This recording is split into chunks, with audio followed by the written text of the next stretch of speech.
त्रिकुटा पर्वत की गोद में बसा एक ऐसा धाम जहां हर कदम भक्ति से जुड़ा है, हर सांस माँ के आशीर्वाद की गूंज है। यह है माता वैष्णो देवी का पवित्र धाम। त्रेता युग के पवित्र समय में जब त्रिदेवी महाकाली, महालक्ष्मी और महासरस्वती ने मिलकर अपना तेज संचित किया, तभी से एक दिव्य बीज उत्पन्न हुआ। उस तेजस्वी ऊर्जा से एक कन्या वैष्णवी प्रकट हुई। देवी ने पूछा, मैं कौन हूं? तब त्रिदेवी ने उत्तर दिया, धर्म की रक्षा के लिए पृथ्वी पर आओ और धर्म की रक्षा करो। माता वैष्णो देवी का जन्म ही धर्म की रक्षा के लिए और असुर के संहार के लिए हुआ था। वैष्णवी का जन्म दक्षिण भारत के रत्नाकर और समृद्धि के घर में हुआ और साथ ही उन्हें भगवान विष्णु का जीवन साथी बनने का संकल्प मिला। बाल्यकाल में ही उन्होंने गौरी नाम धारण कर गहन तपस्या आरंभ की। उसी समय भगवान राम रावण का सामना करने हेतु रामेश्वरम से निकल चुके थे। वहां वैष्णवी ने अर्धकुंवारी अवस्था में गहन ध्यान लगाया।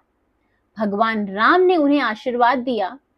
वैष्णवी नाम से पुकारा और कहा, मैं लौटूंगा तब तुम त्रिकुटा जाओ और धर्म की रक्षा करो।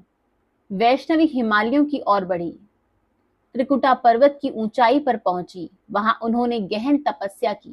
जंगल की तन्हाई में उनकी भक्ति से पूरा पर्वत तीव्र ऊर्जा से प्रकाशमान हो उठा।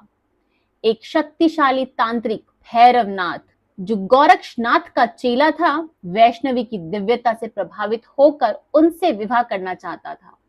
जब उन्होंने भैरव की पापी इच्छा को ठुकराया तो भैरवनाथ ने उनका पीछा किया। वैष्णवी कई गुफाओं और तीर्थों से होते हुए भागी। बाणगंगा, चरण पादुका और अर्धकुंवारी 9 महीने तक गुफा में रही। अंततः त्रिकुटा की अंतिम गुफा में देवी ने अपना त्रिमूर्ति रूप धारण किया। महाकाली, महालक्ष्मी और महासरस्वती उन्होंने भैरवनाथ का वध किया, सिर्फ वहां जहां भैरव घाट स्थित है। भैरव ने माफी मांगी और देवी ने उन्हें मोक्ष प्रदान किया। साथ ही यह वरदान दिया कि भक्तों को मां के दर्शन के बाद भैरव मंदिर जरूर जाना होगा। यही है तीर्थ यात्रा का अंतिम चरण। गुफा के भीतर आज भी मौजूद है 3 पिंडियां, ज्योतिर्मय रूपों में महाकाली, महालक्ष्मी और महासरस्वती, देवी की अचूक उपस्थिति का प्रतीक। 1585 मीटर की ऊंचाई पर बनी ये वेदी करोड़ों श्रद्धालुओं का प्रधान आकर्षण है। करीब 700 साल पहले भक्त पंडित श्रीधर ने देवी की गुफा की खोज की। एक भंडारे में जब देवी चली गई तो उन्होंने भूख जल त्याग कर मां को पुकारा। मां ने स्वप्न में उसे मार्गदर्शन दिया। अंततः उन्होंने उस गुफा में ध्यान करके देवी के 3 पिंडियों के दर्शन किए। उन्होंने 4 पुत्रों का वरदान पाया और पूरे जीवन देवी की सेवा में समर्पित रहे।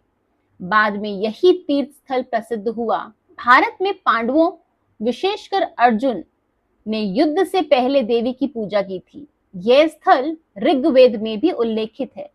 त्रिकुटा पर्वत गुफा के पास 5 पत्थर पांडवों के प्रतीक माने जाते हैं। गुरु गोविंद सिंह भी पुरमंडल मार्ग से यहाँ आए थे। इन सभी ऐतिहासिक संदर्भों ने देवी की महिमा को युगों तक स्थापित रखा। कटरा से बाणगंगा, चरण पादुका, अर्धकुंवारी, भैरव घाट और फिर आती है वो दिव्य गुफा। कटरा से लगभग 12 से 13 किलोमीटर की यह पहाड़ी यात्रा है, जिसे श्रद्धालु पैदल, पालकी, घोड़े या हेलीकॉप्टर से तय करते हैं। यह यात्रा भक्ति, कठिनाई और मां की और आत्मा की ओर अग्रसर करती है। भक्त बताते हैं, कोई मां के बुलावे के स्वप्न देखता है, कोई चमत्कारी रोग मुक्ति पाता है। गुफा में बहने वाला चरण गंगा कभी नहीं सूखता। यह मां की कृपा का प्रतीक है। यह यात्रा सिर्फ भौतिक नहीं, यह आत्मिक पुनर्जागरण है। कई लोग यहाँ आए और अपनी जीवन शैली बदल कर लौटे। भक्ति की शक्ति, जो सच्चे मन से मां को बुलाए, मां उसी को बुलाती है। तीर्थ की तपस्या, कठिनाई में भी यदि श्रद्धा हो तो मुकुट सहज मिल जाता है, और क्षमा और उद्धार। भैरवनाथ की माफी और मोक्ष, यही मां की महानता है। यह धाम सिर्फ तीर्थ स्थल नहीं, यह मां का जीवित निवास है।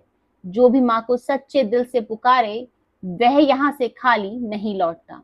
अगर माता वैष्णो देवी ने आपके जीवन में भी कोई चमत्कार किया हो तो हमें कमेंट सेक्शन में जरूर बताएं।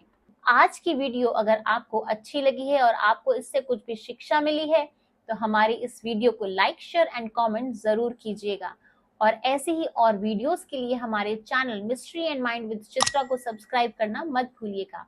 आज की वीडियो देखने के लिए आपका बहुत बहुत धन्यवाद।